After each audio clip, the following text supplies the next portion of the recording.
Welcome into Candlestick Chronicles, a 49ers podcast on the Blue Wire Podcast Network. I'm Kyle Madson. I write about the 49ers over at NinersWire.com, part of the USA Today Sports Media Group. Joining me now, Chris Biderman, honorary Memphisite for the show. And boy, we've got a hell of an NFC Championship game to talk about.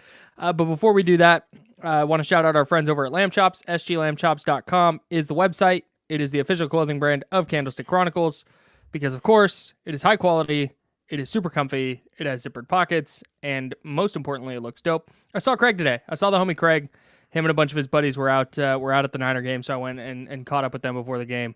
And It just reaffirmed why I enjoy this company so much because all the people around it are really, really great. So shout out to Craig, who had his rally cap on for the second half, and it worked to the 49ers' advantage.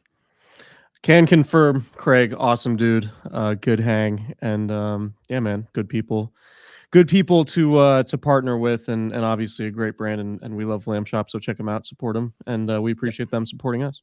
Candlestick 20 is the promo code to get 20% off your order. Hoodie, shorts, sweatpants, whatever you want. My dad says they're the best sweatpants that he owns. He loves them so much. Wears them all the time. You'll do the same. sglambchops.com. We're also sponsored by Cooperage Brewing. We love Cooperage. They are the makers of Candlestick Chronicles Hazy IPA. I hope there were some being drank in the parking lot before, during, and after the game tonight. I don't know if there were. I didn't see any, but I also wasn't looking super close.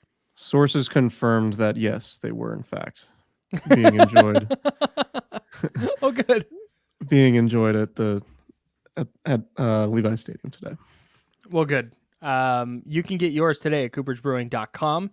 You go to the website, you can order a case. They'll send it right to your front door if you're 21 and up and in the state of California, or any of their other delicious beers. I think they have, help me out, Keg Slayer. Yeah, I believe they have Keg Slayer now available. I think they do too. I don't have their website up right now, but we have the technology. This is really good podcast content. All right, of course, I'm on hotel Wi-Fi, so it's not going to go super quickly for me. Go right now to cooperagebrewing.com, and if they have Keg Slayer, I cannot recommend enough getting a case of it. It is my second favorite beer that they make behind Candlestick Chronicles, but of course, every beer that they make is great, and you know that because so many breweries and people who work at breweries around the Santa Rosa area love to hang out at Cooperage, and you will too. Get your beer at cooperagebrewing.com or go hang out at the brewery in Santa Rosa. It's a great spot. All right. Your favorite brewery's favorite brewery. Facts. Shout out to Cooperage. Facts. All right. Let's dive into this ridiculous football game. I don't know what just happened. I was there, not to brag. And I saw the game happen. But I'm like, here, I'll just be straight up. At halftime, I was talking to our guy, Nick Wagner from ESPN, not to brag, and just chopping it up. And it was like, well, people are going to be canceling plans for Vegas. Hey, they're going to have a first-round pick in the draft this year. Because I didn't think, usually, like against the Packers, all right, the Niners were down 7, but it's like, man, you know what? They do a couple things different, and they're winning this game. It's fine. But Detroit was dominating that game so thoroughly. And in ways that I didn't think there was an adjustment. I thought Detroit was just better. Their offensive line was getting a ton of push. Ben Johnson had Steve Wilkes in the 49ers defense on their heels the entire first half. And it just didn't look like there was going to be a pathway where, even if the 49ers offense started rolling and got things figured out, where their defense is going to get enough stops, because like teams don't come back from 17. Being down 17 you just don't. I think 5 and 99, I think, is what I saw in the Super Bowl era that teams are when trailing by 17 in a playoff game, or 17 at halftime of a playoff game. Yeah, and I think this tied for the largest comeback in championship game history.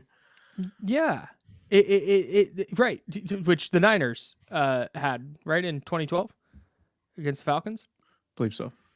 So I didn't see a pathway where they were A, going to play well enough to overcome a deficit, and B, have the Lions play poorly enough to have the Niners overcome that deficit. And then they did. This is kind of why we like sports, right? Like, not only do the teams you follow, like, you root for the teams that you follow, right? And obviously they bring a great deal of joy when they win, but there's a certain a certain level of unpredictability that happens in sports. And when I say that, I mean, like, we can talk till we're blue in the face about everything we know about the 49ers, right? Mm-hmm. And going into the game, it was, man, they're really good when they play from ahead, and they haven't won these games where they fall down early, and they turn the ball over and they get pushed around. That just hasn't happened, right? Those games have typically turned into losses. But then you have games like tonight where everything you've come to understand about a team based on the evidence that you have can sometimes not always be a predictor of what's going to happen in the future. And I think that's why we love the NFL, and I think why the NFL has such a stranglehold on the sports market in this country is because you have scarcity, in the sense that it's a one and done situation. Right. It's not a 7-game series, right? It can be we can know that the Niners are a much better team than the Detroit Lions and have all this evidence to back it up. But that doesn't necessarily mean that you're going to go in and just win the game just because you've been the better team all season, right? You actually have to go out and do it. And the Lions were taking it to the 49ers to start that game, like, flat out. They got their asses whooped. They were kicking the 49ers' asses. And hearing the players talk in the press conference afterwards, it didn't sound like there was, like, much rah-rah stuff going on in the locker room. It sounded like the players were just pissed off. And they channeled that, and obviously channeled it into some positivity, and ended up winning the game. And there's so much that happened in the second half that we can talk about, including the Lions just kind of giving the game away. There were so many, Josh Reynolds drop on fourth down, a killer. Josh Reynolds drop on third down, a killer. Jahmyr Gibbs fumble, an absolute killer. The 50-yard completion of Brandon Ayuk that bounces off the DB's face mask and right to him, setting up a touchdown, an absolute killer. But look, man, football's one of those games where you can get breaks. And, if you've listened to this podcast for a long time, you've heard me say that I believe in the cliche, the adage that sometimes more games are lost than won. That's how you lose a game, when you're the Lions and you fumble it away. And that's one of the reasons why I thought coming in that the 49ers were going to win, because it's just they have more adults in the room. They're a more veteran team. They're more experienced. And it felt like the Lions were the deer in the headlights in the second half of that game, because it's really tough to go on the road. And look, in the NFL, the championship round is by far the best atmosphere you will find in the league. It's not even close. Yes. Yeah, right. Levi Stadium was awesome tonight. And it was coming through the TV. I'm in Memphis, and I was like, damn, like, Levi's, like, turned up right now when the 49ers were going on that run in the third quarter. But it was just one of those games where, like, we had assumed that the 49ers were just, I don't want to say front runners, but just a team that had been comfortable in winning a game a certain way. And then it was a little bit uncomfortable last week in the rain against the Packers when they had to come from behind from 7 points, something they haven't done, that we've seen them do recently, and then do it from down 17 points, where they haven't. What you had the hadn't the 49ers not won a game since Kyle Shanahan became coach when they trailed by 14 points? I didn't look that up, but I'm almost certain it's correct. I can't remember a game where they were down by that many and won. Right. So it just speaks to, like, what's fun about sports, and particularly the NFL and the playoffs, is just the overall unpredictability of it. And, like, it happened in Baltimore too. It was like, we have all this evidence saying Baltimore is a historically good team, and we can look at DVOA numbers, and we can look at the way they kicked the shit out of some of the teams they played, including the Niners and Lions, and some other good teams along the way. And then the Chiefs can still go and beat them. I think the NFL is the most level playing field in American professional sports, particularly in the playoffs, that anybody can beat anybody. And so, but for the Niners now, like, I'm of the belief that they're in a much better place, having experienced the last 2 weeks the way that they have and having to fight back in these games, than 2019 when they just kind of boat raced the Vikings and the Packers before going to the Super Bowl, right? Like there is value in being battle tested. And when we talked about the Eagles, the Eagles game back in November, one of the things, or December, whenever it was, one of the points of that game was like, yeah, the Eagles are kind of like pulling all these wins out of their asses, and maybe they're not as good as their record says they are. But like they have been in these situations. They're battle tested. That's like an advantage that it felt like the Eagles had. Turns out didn't really matter because they fell apart.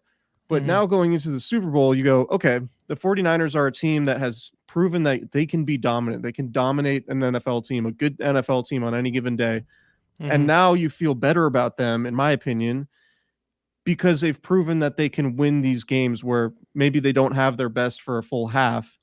They can come back and do it. So all that being said, they still got some breaks. Yeah, they got a lot of breaks. Okay. No, I totally agree with you.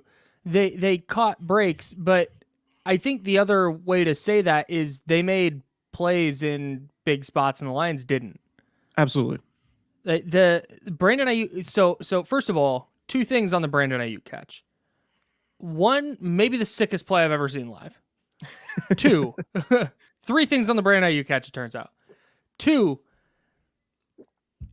that was not almost that was people. I saw after the game people calling it a near interception or should have been an interception. If that had been intercepted, that would have been a sick ass interception. That would have been a ridiculous catch. It was a incompletion that turned into a 51-yard completion. So I just want to get that out there. The guy should not have caught it. That would have been crazy. And Ayuk made an amazing play to adjust on the fly and dive and catch it. Yeah. That's it. That was a 49ers player in the moment of the game. Instead of going, oh, I'm not going to catch it, and slumping his shoulders and quitting on the play, making that wasn't it bounced off the guy and into Ayuk's hands and it was like, oh, wow, lucky that. It bounced off the guy's face mask and the 49ers player went and made a play.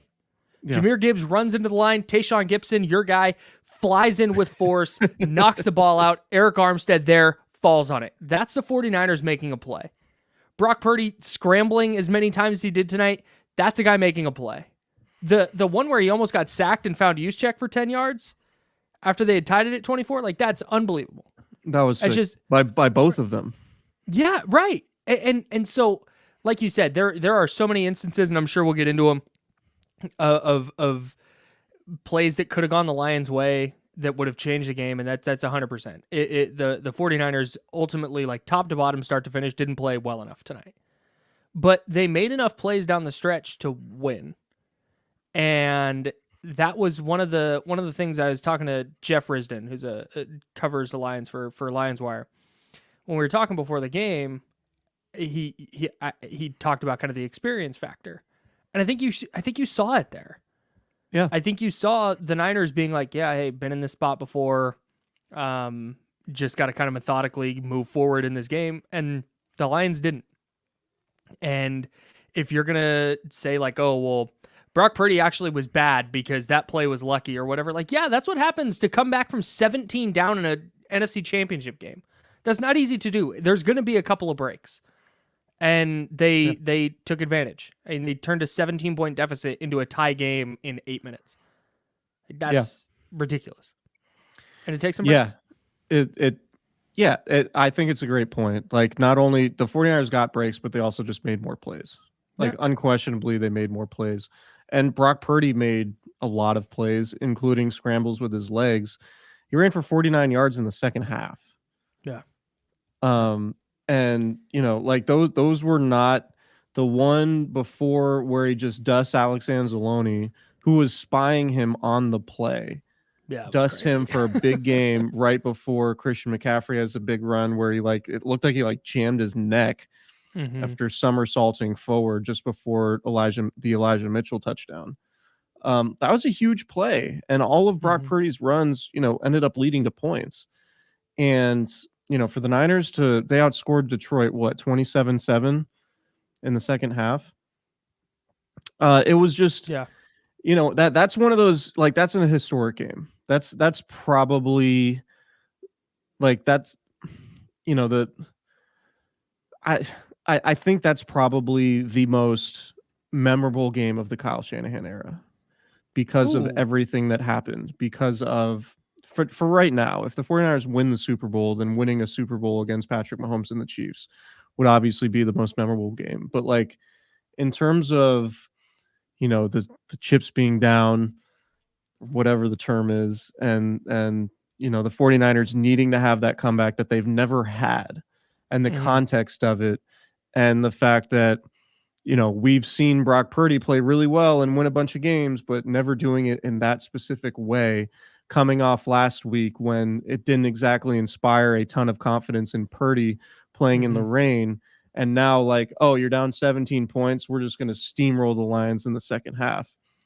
And that was, Purdy was 13 of 16.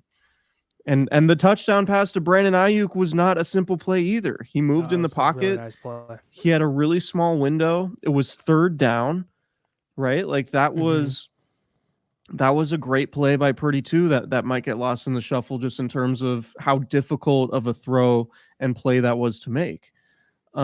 So look, I don't want to, this isn't going to be brought the Brock Purdy haters down bad. Like, Brock Purdy made a bunch of plays and helped his team get to the Super Bowl, right? Like, however you want to rank him against whoever else, like, that doesn't matter. You judge quarterbacks by winning games, and Brock Purdy made plays to win games. And it was very clear tonight that he was responsible. His playmaking was largely responsible for the offense's production and the 49ers winning that game. And over there might be times when the running game doesn't work and maybe Christian McCaffrey's hurt and maybe Brock Purdy has to throw it 25 times and a half and it looks different than it did tonight. Or there will be times like tonight, and Tom Brady had plenty of these too, where he won a playoff game with a 82 passer rating and came up, had two good drives in the fourth quarter and is hailed as this all-time god because of everything he did. But it wasn't always like superhuman performances for 60 minutes. There were struggles in there too with every great quarterback in the playoffs, and the playoffs are hard, and like, winning in the playoffs is really, really difficult. So for Brock Purdy, and you had a great tweet on Twitter, or X, formerly Twitter. I guess it's a post now. Thanks. Yeah, it's a post where, like, like, screw the discussion. Like, Brock Purdy's in his second. Not only did he take a team to a Super Bowl in his second his first full season as a starting quarterback, his second season in the league. He's the first Mr. Irrelevant to ever throw a pass in the NFL. He just turned 24. Right? Like, if you just let all of that speak for itself and just divorce yourself from the idea of, like, well, would he do this if he played for the Jaguars with a shitty supporting cast? It's like, who cares? It doesn't matter. It's completely immaterial to anything that's happening. He's helping the 49ers win games. And if Brock Purdy wins a championship for this franchise, then he goes down as somebody. He goes down in history as an all-time important figure for the Bay Area, for the Niners organization. Yeah. And that's really the most important thing, and that's all that really matters. You can rank him, you can do an imaginary draft with all the other quarterbacks. It does not matter at all. All that matters is the 49ers are in the Super Bowl again, and Brock Purdy played a huge role in helping him get there. I want to make sure that this is clear. He wasn't superb. He made enough plays to win. Yeah. That said, he's the only quarterback I ever see whose near interceptions get harped on ever. Like, Lamar Jackson had several near interceptions against the Chiefs in their loss, by the way. And you don't see, oh, hey, Lamar Jackson, he wasn't terrible, but he did have 3 near interceptions. So, ergo, like, it's so dumb. It's such a strange aspect of this. Like, Purdy and the 49ers haven't played their best in 2 consecutive weeks, and they found ways to win both games after all year you and I and every person who follows or watches or pontificates or writes about this team going, okay, that's great. They can blow teams out, but what do they do in a tight game? What do they do when it's tight in the playoffs? What do they do when they're down 3 with a minute and a half left? It's like when Jake Moody's missing kicks. Boy. It's tough because like he came back and drilled 2 important ones. Mm-hmm. But man, I am never confident when Jake Moody trots onto the field, bro. Not even a little. The 33-yarder, you know what? The 33-yarder, I was like, he's making this. He wasn't missing from 33. The 43-yarder, I was a little surprised it went in. I'm not going to lie. No, but I mean, here's the thing. If a quarterback was perfect and never threw any incompletions and only threw complete darts that were all 30 yards down the field, then we would say, oh, that's the best quarterback we've ever seen. He completes all of his passes. It's the biggest moments. Like, it's just completely unrealistic for any quarterback. Patrick Mahomes, the Chiefs only scored 17 points today. Mm-hmm. But like, you know, like we don't have to do the thing where like the only acceptable outcome is perfect play. And I think that's something that we do with quarterbacks. It's like, oh, that was a sketchy interception, or his completion rate isn't high enough, whatever. It's like, man, you want a dude who's going to complete 85% of his throws in a playoff game and have every completion go for 30 yards? It's just not going to happen. Mm-hmm.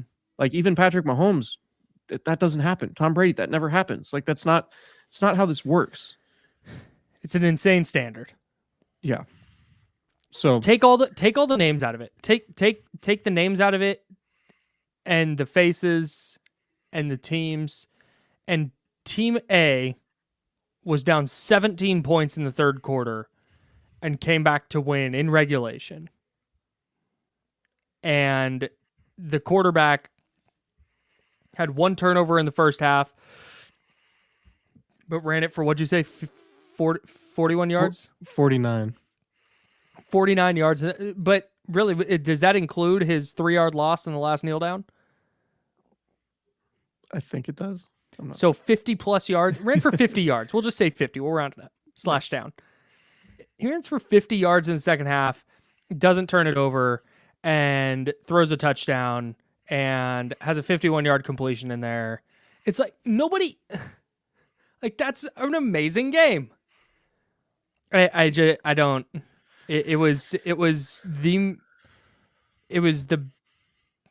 the best game I've ever been to, but it's the best game I've ever covered, like in person by a wide margin. Yeah. And it's the first time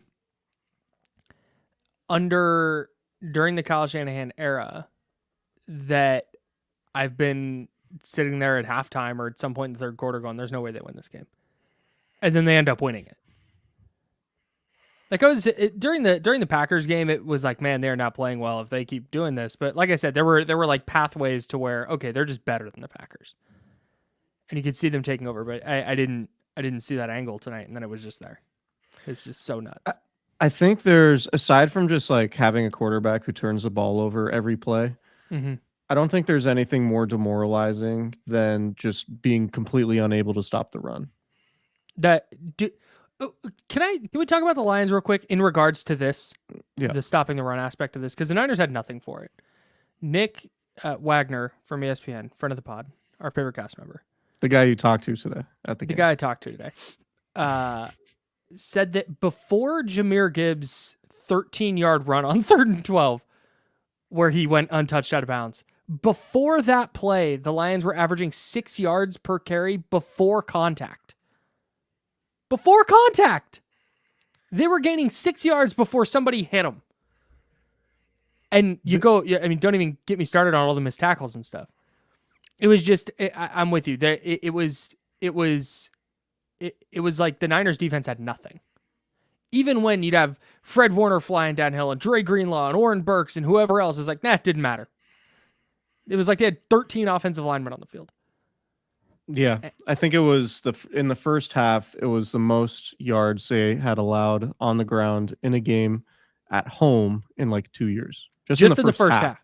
Yeah. God, that's nuts. Yeah. So why did the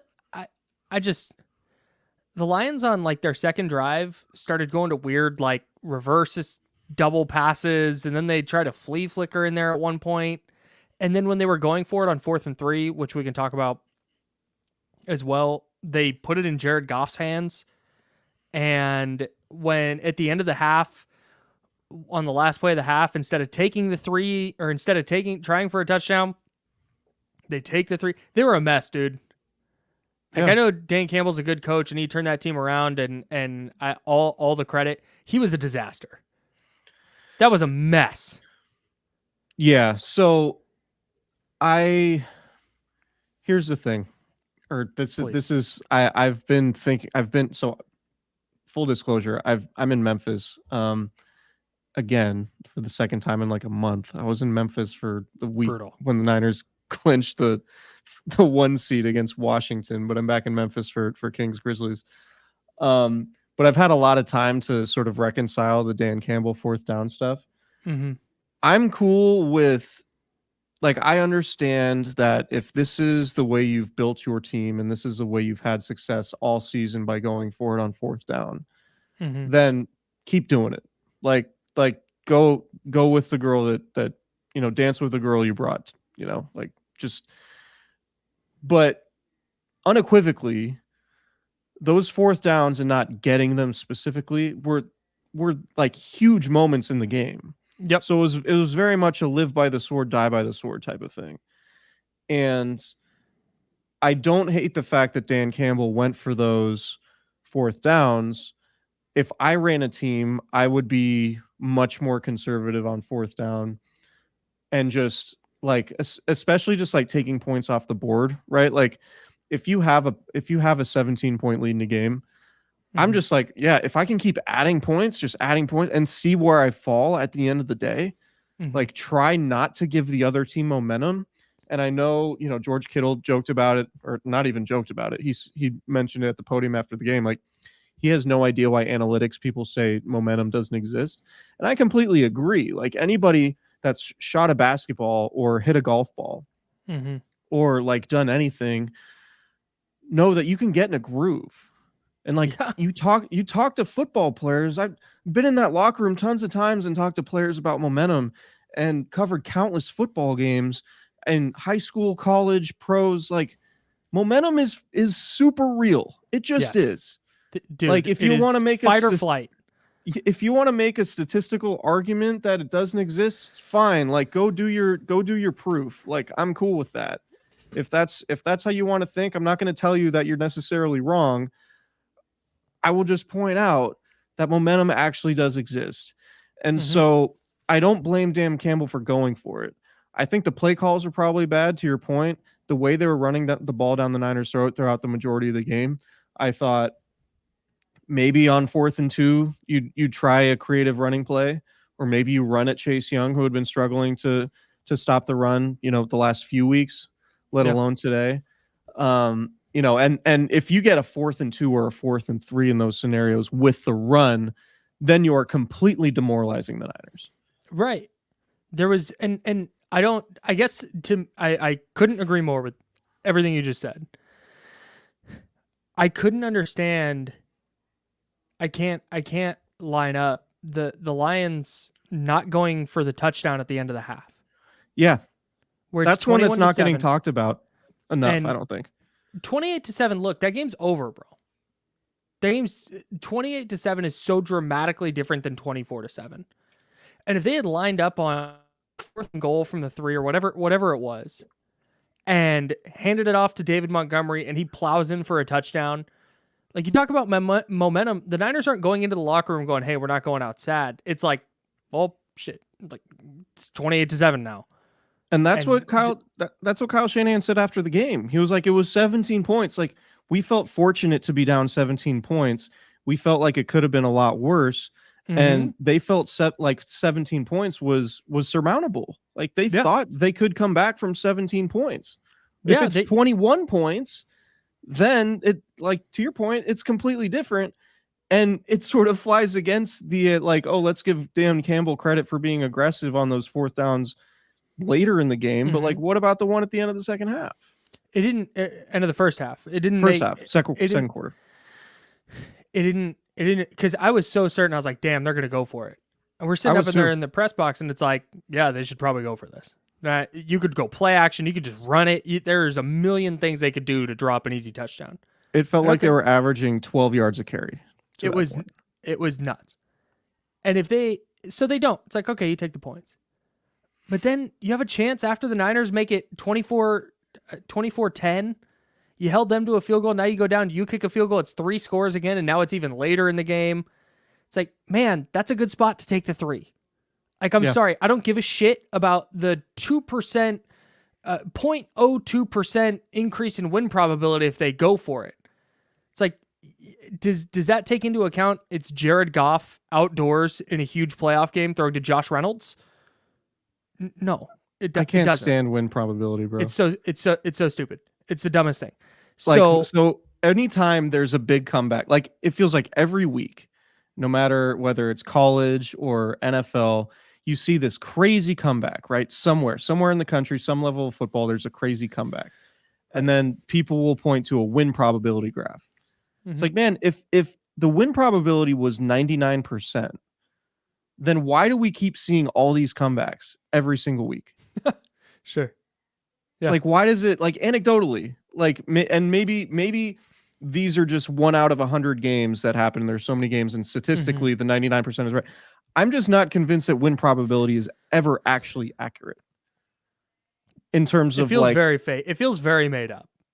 Right. Like, oh, this team has a big lead and they've accumulated all these stats, like, leading into this moment. It's like, yeah. And things have a way to balance out. Like the football is a game that is designed to, like, sort of balance things out. There are too many variables in a game-to-game situation to have a universal win probability stat. And maybe I'm missing the boat on what it is, but man, I just don't.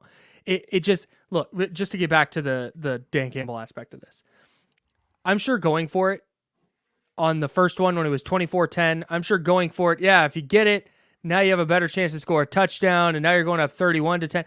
Okay, that's great, but that's a lot of things that need to go right. And again, why are you putting it in Jared Goff's hands? Why are you doing that? That's not a good player. No, like, it's not like, but he wasn't very good tonight. He made a couple of nice throws on their last touchdown drive, but it wasn't like,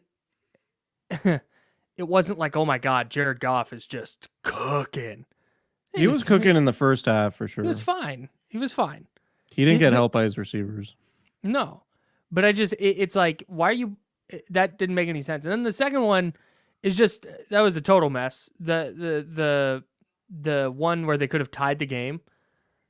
I don't know, man. It just, you can make the case, right, between the end of the first half when you kick a field goal instead of scoring a touchdown, and then the other 2 fourth down decisions you make when you decide against kicking field goals in field goal range. And again, hindsight is 20/20. I fully understand that, but it just needs to be noted in the context of this game. Those 4th down decisions cost the Lions in aggregate roughly 10 points. No. 4 points for kicking the field goal instead of trying to score a touchdown there, and then 6 points for not kicking the 2 field goals. It's 10 points in a game that you lose by 3. Yeah. So again, like, if we want to quibble, that's fine. A win probability of 0.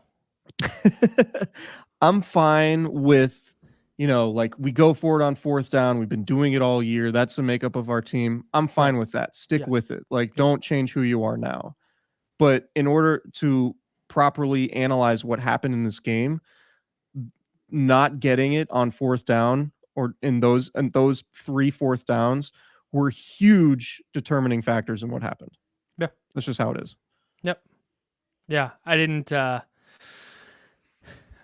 get it, but it's what got them there, and it's going to be a big reason. It's not the reason, but it's a big reason why they're going to be sitting at home for the Super Bowl. And maybe we should rethink, Kyle Shanahan's lack of aggressive nature when we discuss these things. Sometimes with Shanahan, it's way more the, like, clock usage for Shanahan's like, we have 7.5 minutes left and 3 timeouts on our own 30-yard line.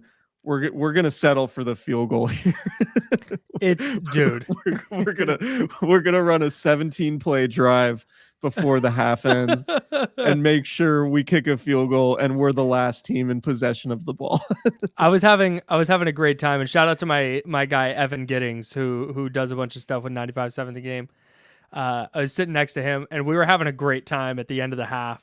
The Niners got the ball back in the second quarter with like 10-17 left. And we were like, hey, lap opportunity here. Grind those 10 minutes down. Yeah. Take the field goal. Yeah, now the Shanahan game management stuff to me is more clock related than the fourth down stuff. But yeah, I mean,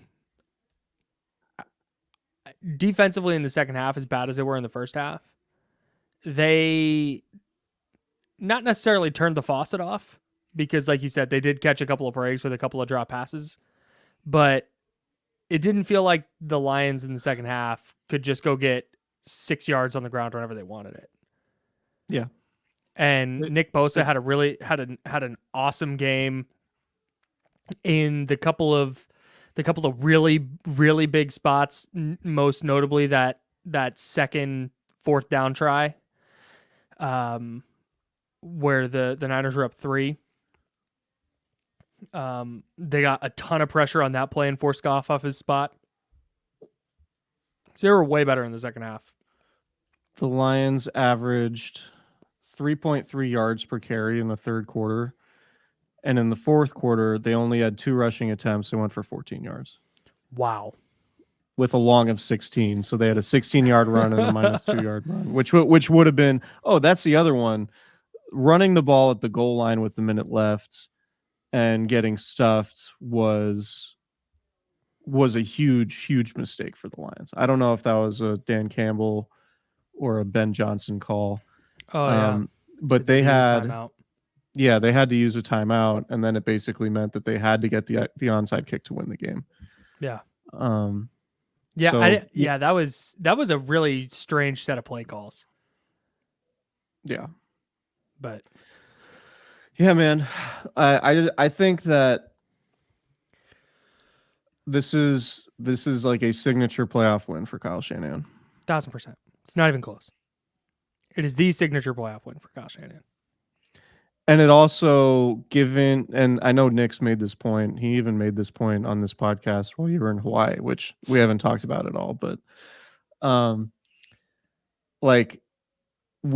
people say they want Brock Purdy to have more comeback wins and stuff.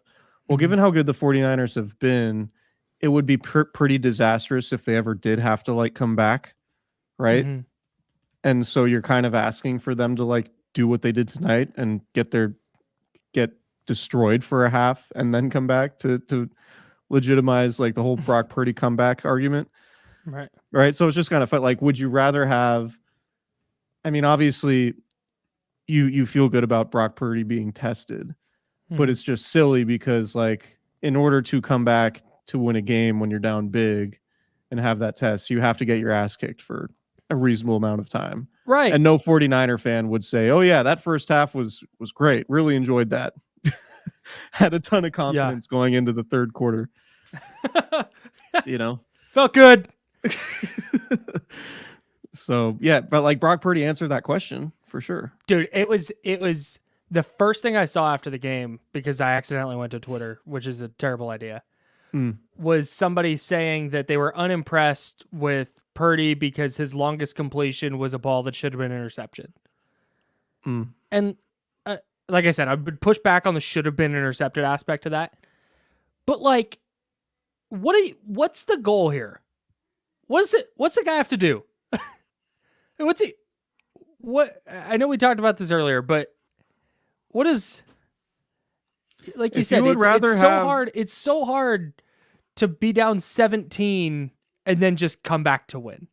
If you would rather have Dak Prescott and be paying him $40 million a year to lose playoff games, then go ahead, make that argument. Totally. Congratulations. Dak Prescott's a more talented quarterback than Brock Purdy. Awesome. Yeah. You've made your point.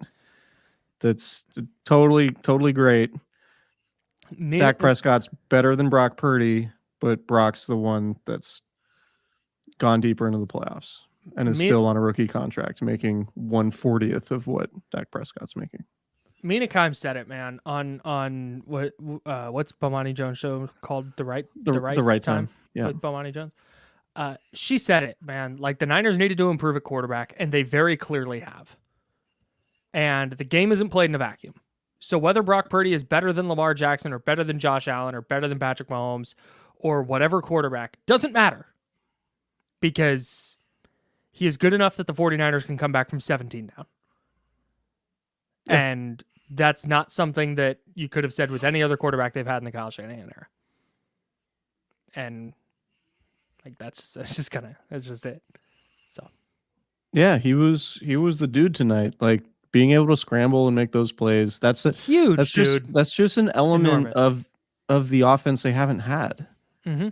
Like the big commentary on Jimmy Garoppolo was like, what can he do outside of structure? What can he do when Kyle Shanahan's play calling isn't there for him on any given snap? It's like, well, he can't really do much. He just kind of sits in the pocket, and then before the pressure comes, he makes these wild throws that often get intercepted.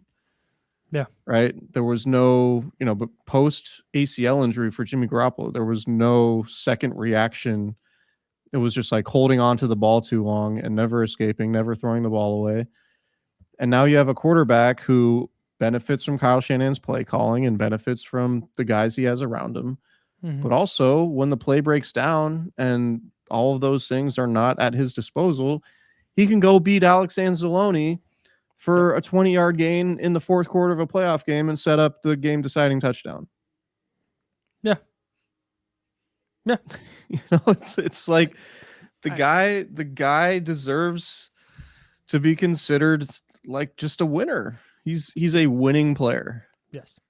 It's a very good player. Christian McCaffrey has a stinger, I guess, in his shoulder and didn't finish the game, but Shanahan said he would have gone back into the game, but McCaffrey said he didn't go back into the game because he was worried that his shoulder wasn't going to be strong enough to hold on to the ball. Yeah, he had a stinger, and it sounded like he worried that he wouldn't be able to grip the ball. Yeah.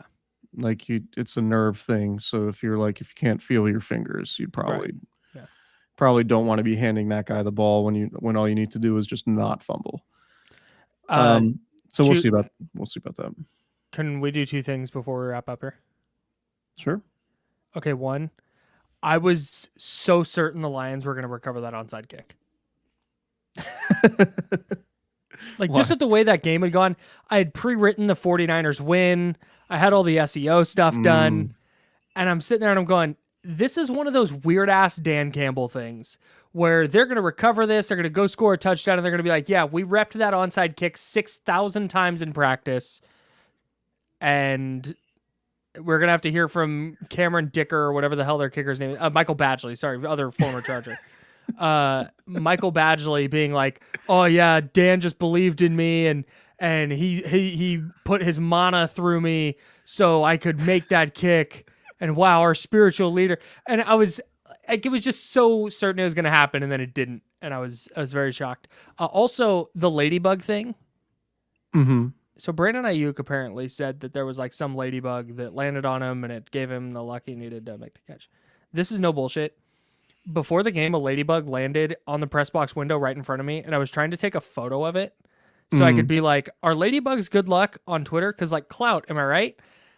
But I couldn't get a clear photo. but I couldn't get a clear photo of what it was on the window. And it just looked like a smudge, and so I didn't take the photo. And damn, all I can think about right now is how much that would have blown up if that tweet had gone out and then Brandon Ayuk said that. You think it was the same ladybug? It was very... Oh. I'm going to go hard maybe. I can't rule it out. It's a non-zero chance it was the same ladybug. We cannot rule it out. No.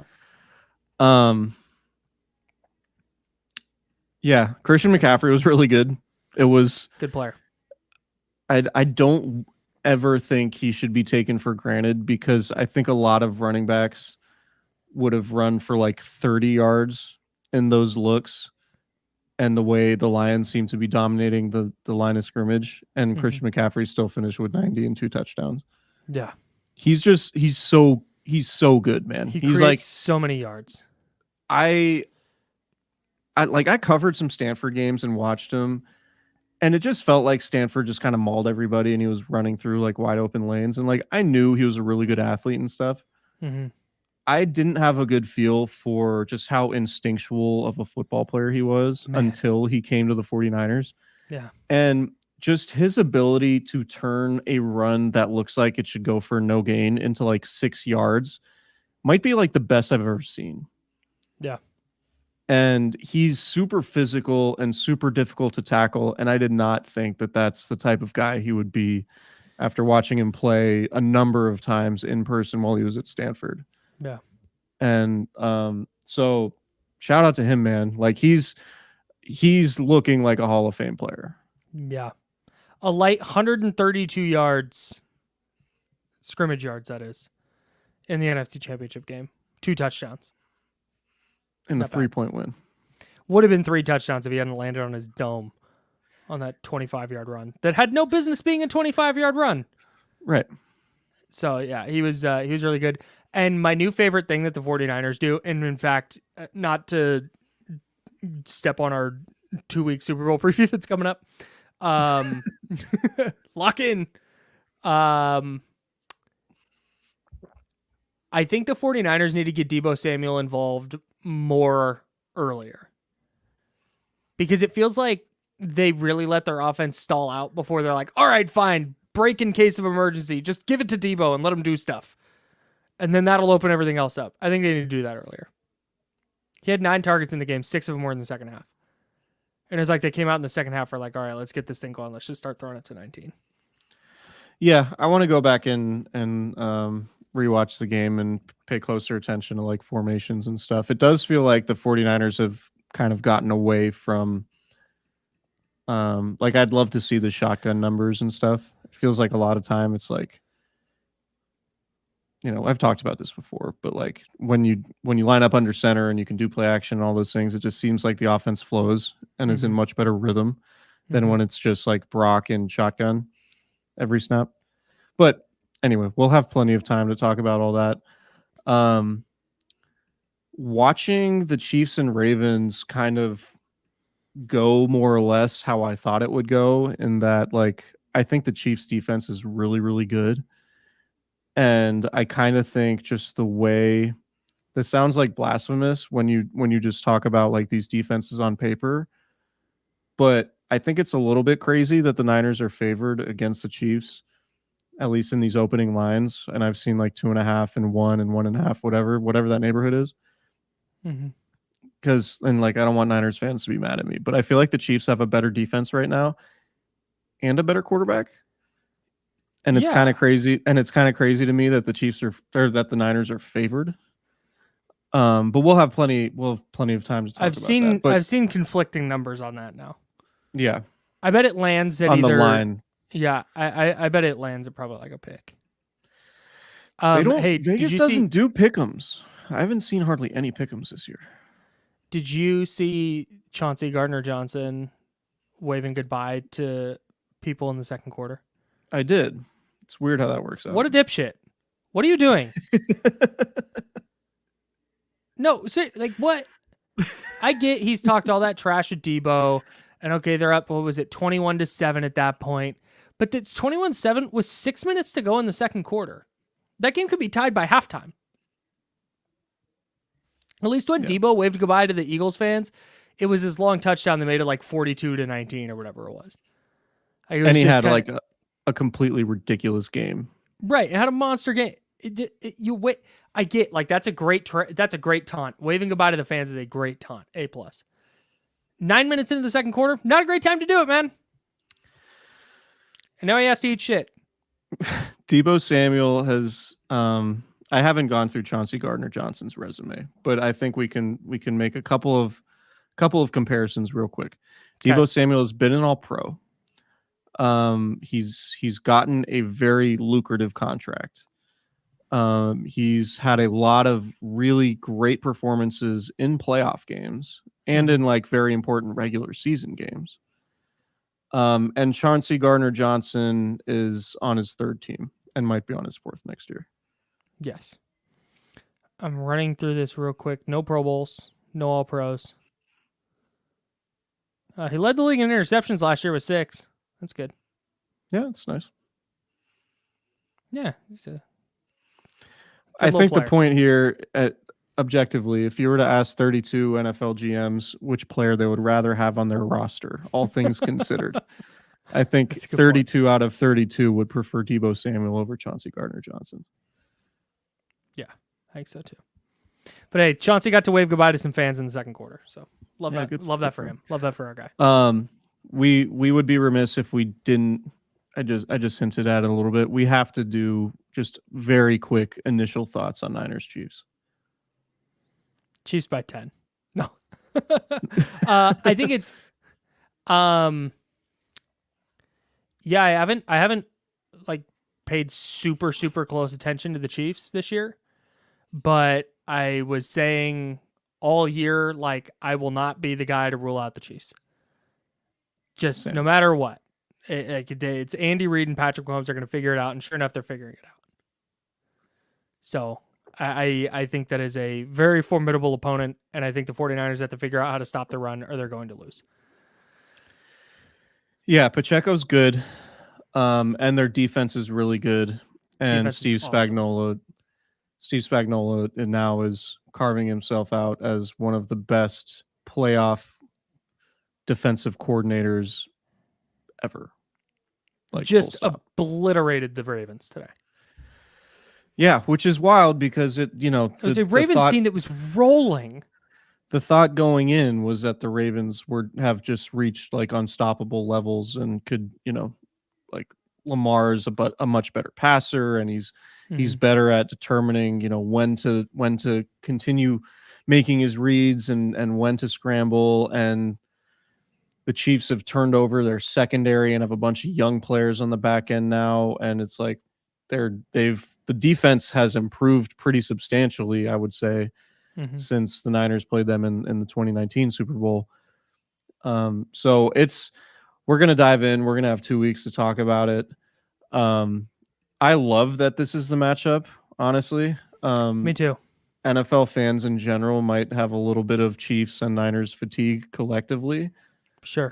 But I think this isn't like from a pure, like, obviously we follow the Niners.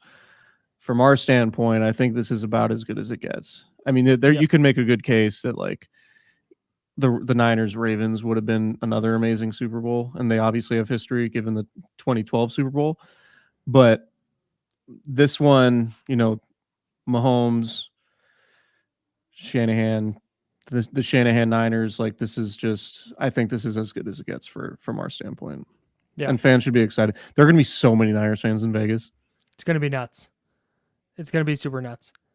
The Ravens today, just talking about the Chiefs defense real quick, the Ravens today went punt, touchdown, fumble, punt, fumble, interception, field goal.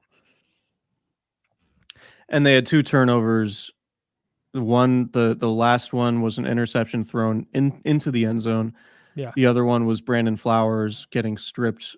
It's like 6 inches before the goal line. Zay Flowers, sorry. And Ladarius Sneed. Legarius, sorry. I'm just killing it with the names. It's definitely 1:30. It's 1:30 in Memphis, and I traveled today, but no big deal. Just toughing it out over here. Anyway, the Sneed play came. I guess Flowers had like taunted Sneed earlier in the game and was flagged for it, and then Sneed at the goal line knocked the ball out of his hands. So the Ravens had 2 turnovers in or near the end zone in a game that they lost by 7. Was it you guys in the group chat that brought up during the game? Somebody brought this up. It might have been you and Nick. Deebo not reaching for the goal line. Yeah, that was me. Yeah, I before, couldn't agree more with you. That was a great play, great non-play by Deebo. Before Deebo had a running play right before McCaffrey's touchdown going into the north end zone. I think it was his first one. No, it was his second touchdown. It was the second touchdown of the third quarter because the Ayuk touchdown was the first one, right? Yeah. Or am I mixing that up? Anyway, Debo got the run. He was going towards the left pylon. I thought he was going to extend and reach the ball out with the potential of fumbling. Like we've seen, I don't know, it feels like it's happened every week recently in these playoffs, at least, where someone fumbles it and it goes either out of bounds or out through the end zone and it's a turnover to the other team. Debo just kept it tucked and went down. Yep. And I thought it was super underrated. That was the game tying touchdown, by the way. The game tying touchdown. Okay. Yeah, because Ayuk scored the first one in the third quarter. That makes sense. Yep. History, man. Right. That was historic stuff. That was fun. Absolutely wild. Shout out to my folks. It's their 35th wedding anniversary today. And they spent it hanging out, watching a historic NFL game. So good for them. Love them very much. I knew Thanks, Mom. So many non-media members who were at that game. I was extremely, extremely envious not to see so many of my friends. But I'm glad everyone got a great show because that was including your parents, by the way. Shout out to Craig, by the way, our guy. He and 4 of his friends were there. 3 or 4 of his friends. And every one of the friends is a fan of a different team, but they all pulled up in Niner gear today. Nice. Supporting the homie. And I was like, would this be the same if it was like, Team X? And they're like, yep, that's how it is. That's cool. That's dope. So, no, great atmosphere. Lions fans were great. They showed out. And the atmosphere during the tailgates was great. The atmosphere in the game was incredible. It's the loudest I've ever heard Levi Stadium. When McCaffrey scored that touchdown to tie it, it was just bedlam. Yeah. It was totally nuts. So the faithful traveled. The faithful traveled to their home field. They were in the building. I feel for Lions fans, man. That one's tough. I would be. I went down and I walked through the Hilton tailgate party thing they do after games there by Levi's. And there were a bunch of Lions fans there hanging out. I was like, dude, I would be despondent right now if I was a Lions fan. Up 24-7, just dominating. You're like, hey, go to the Super Bowl for the first time. Holy shit, here we go. And then it's over and you lost. So I was in Detroit a few weeks ago for Kings Pistons. Not to brag, but I got to watch the Pistons play basketball. What are your thoughts on Asar Thompson? Raw. But I got the feeling in talking to the handful of locals in Detroit that it was yeah, man, this is awesome. It's not going to be that devastating if we don't win or Super Bowl or get there. This team is so far exceeded expectations, and we're just so happy to get home playoff games.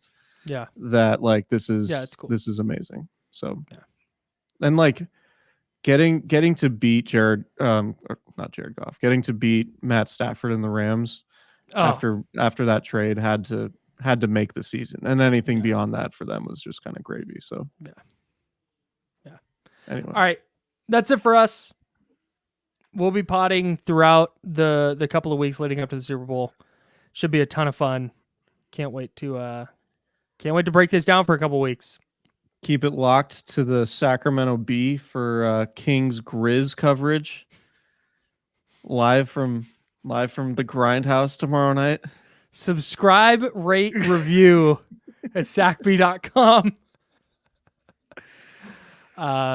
Subscribe, rate, review to Candlestick Chronicles wherever you get your podcast. And shout out to the Niners employee who got in the elevator today and saw that my media badge had a blue label on it, and he was like, "Oh, from Detroit."